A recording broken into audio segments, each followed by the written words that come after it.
రైతులు తన తాకంగా మిగతా కుడితొట్లో పోసుకునేవారు. అటువంటి పరిస్థితిలో పామర్లో 64లో 250 లీటర్లతో ప్రారంభించినటువంటి కృష్ణా మిల్క్ యూనియన్ ఈరోజు ఈ 6 దశాబ్దాల్లో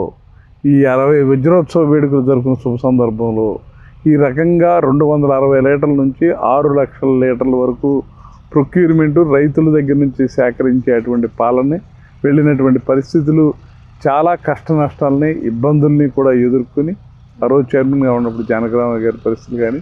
ఆ రోజు రాజేంద్ర ప్రసాద్ గారు చైర్మన్గా ఉన్నప్పుడు పౌడర్ ప్లాంట్ నిర్మాణం చేయటం కానీ, ఆ రోజు కాకాని వెంకటరత్నం గారు లాంటి వాళ్ళు ఫ్యాక్టరీ కట్టడంలో కానీ, డాక్టర్ వర్గీస్ కురియన్ గారు ఆ రోజు